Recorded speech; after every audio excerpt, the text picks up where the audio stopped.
ایمان کیا ہے؟ الایمان بین الخوف والرجاء، اللہ کی رحمت کی امید بھی رکھنا اور اللہ کا خوف بھی رکھنا، اس کی درمیانی کیفیت کا نام ایمان ہے۔ اللہ سے ڈرتا بھی رہے، احساس بھی پیدا کرے کہ کہیں میرا مالک ناراض نہ ہو جائے، لیکن نا امید نہ ہو۔ بہت بڑا گناہگار بھی نا امید نہ ہو، یہ سمجھ لے کہ اللہ معاف کرنے والا ہے۔ اللہ کی رحمت کی امید بھی رکھنی ہے، وہ رحیم و کریم بھی ہے اور وہ جبار اور قہار بھی ہے، لیکن اب یہاں رحمت کی بات بھی کر دی، یہاں عذاب کی بات بھی کر دی۔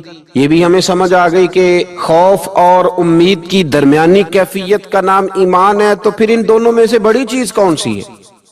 تو میرے رسول کریم صلی اللہ علیہ وسلم نے ارشاد فرمایا، یہ بخاری مسلم میں حدیث ہے، حضرت ابو ہریرہ سے روایت ہے، قال رسول اللہ صلی اللہ علیہ وسلم کہ رسول اللہ صلی اللہ علیہ وسلم نے فرمایا، لما قضى اللہ الخلق كتبا کتابا فهو عنده فوق عرشه۔ حضور صلی اللہ علیہ وسلم فرماتے ہیں اللہ تعالیٰ نے جب مخلوق کو پیدا فرمانے کا فیصلہ کیا تو ایک تحریر لکھی تھی، ایک تحریر لکھی جو رب کے پاس عرش کے اوپر موجود ہے۔ جب مخلوق کو پیدا کرنے کا بھی ارادہ کیا تو ایک تحریر لکھی جو رب کے پاس محفوظ ہے اللہ کے عرش پر۔ وہ تحریر کیا تھی؟ ان رحمتی سبقت علی غضبی، کہ بے شک میرا غضب زیادہ نہیں ہے، میری رحمت ہی زیادہ ہے، اور میری رحمت میرے غضب پر فوقیت رکھتی ہے، وہ بڑی ہے۔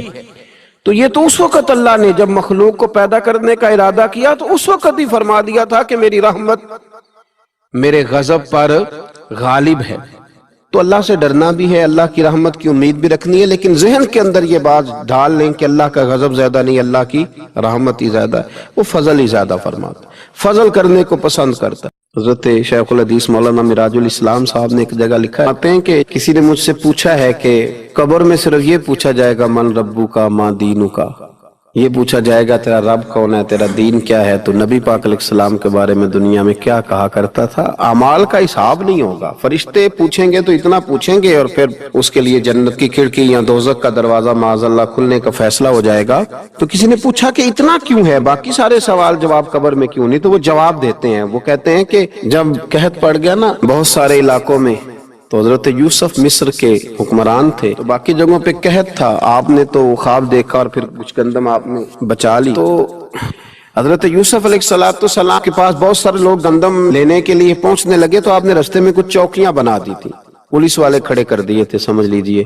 تو ان سے کہا تھا کہ جو آدمی گندم لینے کے لیے آیا اس سے پہلے اس کا نام پتہ پوچھو، بلدیت پوچھو، اور یہ پوچھو کیا لایا ہے، وہ کس چیز کے عوض گندم لینے آیا ہے، پیسے لایا ہے، کوئی اور چیز لایا ہے، کہ پوچھو۔ چوکیاں مقرر کر دیں۔ انتظار تو تھا نا کہ میرے بھائی آئیں گے، وہ آئیں گے، حضرت یعقوب کے بیٹے آئیں گے، انتظار تو بھائیوں کا تھا، اگرچہ انہوں نے بڑی زیادتی کی ہے پر ان کو آنا تو ہے۔ تو فرمانے لگے کہ سارے لوگ آئیں تو ان سے پوچھنا کہ وہ کہاں سے آئے ہیں، وہ کون ہیں اور کیا لائے ہیں، یہ بھی پوچھنا۔ لیکن فرمایا جب کنعان کے لوگ آئے نا تو بس اتنا پوچھ لینا وہ کون ہے، یہ نہ پوچھنا کیا لے کے آئے۔ بھائی ہیں نا تو ان کی پردہ پوشی کرنی، ان سے نا بس اتنا پوچھ لینا کہ وہ کون ہے، وہ اگر بتائیں کہ ہم کنعان سے آئے ہیں تو بس اتنا ہی کافی ہے، ان سے پھر اگلا سوال نہ کرنا۔ تو حضرت شیخ فرمانے لگے، رب فرماتے فرشتو تم نہ جا کے بس اتنا پوچھ لینا قبر میں میرے بندے سے کہ وہ مجھے جانتا ہے نا، اس کا پردہ نہ کھولنا، تم نہ حساب کتاب پوچھنا، بس اتنا پوچھ لینا مجھے اور میرے نبی کو جانتا ہے، اگر وہ کہے جانتا ہوں تو پھر آنے دینا، میدان محشر میں خود پوچھ لوں گا۔ اور مسلم شریف کی حدیث ہے، میرے رسول پاک علیہ السلام فرماتے ہیں اللہ اپنے بندے پر اپنی رحمت کی چادر ڈال کے پوچھے گا، لوگوں سے چھپا کے پوچھے گا یہ گناہ کیا تھا، اللہ میں بھول گیا تھا، یہ والی غلطی کی تھی، اللہ میں بھول گیا تھا، یہ بھی تیرا ہی گناہ ہے، اللہ میں بھول گیا تھا۔ فرمایا اللہ تبارک و تعالیٰ اس سے اعتراف کراتا جائے گا، وہ جب اعتراف کر لے گا وہ ڈرے گا کہ اب پتہ نہیں میرے ساتھ کیا ہونے لگا۔ تو حضور فرماتے ہیں رب فرمائے گا دنیا میں نے تیری پردہ پوشی کی تھی، جا آج میں نے تیرے گناہوں کو معاف کر دیا۔ تو یاد رکھیں کہ صبح قیامت بھی اللہ تبارک و تعالیٰ کی بارگاہ اپنے بندوں پر فضل فرمائے گی، رحمت فرمائے گی، تو یہاں بھی اس کے کرم کی امید رکھیں۔ وہاں بھی اس کے فضل کی امید رکھیں۔ نبی پاک صلی اللہ تعالی علیہ وآلہ وسلم نے ارشاد فرمایا کہ بہت سارے ایسے لوگ تھے جو جنتر منتر نہیں کراتے، جو کسی طرف توجہ نہیں کرتے، سیاستہ میں حدیث ہے۔ فرمایا قیامت کے دن اللہ تبارک و تعالی حکم فرمائے گا کہ وہ کہاں ہیں جنہوں نے صرف میری ہی ذات پر بھروسہ کیا، تو وہ لوگ کھڑے کیے جائیں گے، اللہ تبارک و تعالی ان سے حساب نہیں لے گا، انہیں بغیر حساب کتاب جنت عطا کر دے گا۔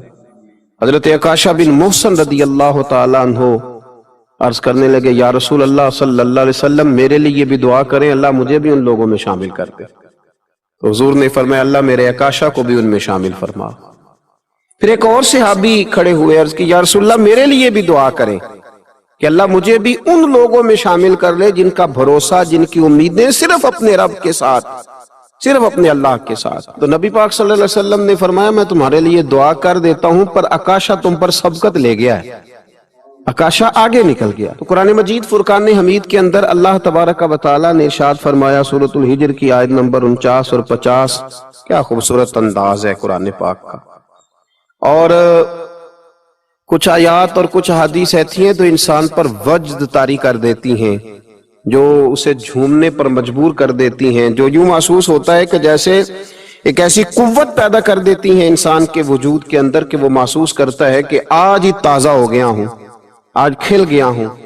اللہ کریم نے ارشاد فرمایا نبی عبادی انی انا الغفور الرحیم، فرمایا محبوب میرے بندوں کو خوشخبری دے دو کہ میں بڑا ہی معاف کرنے والا اور بڑا ہی رحم فرمانے والا ہوں۔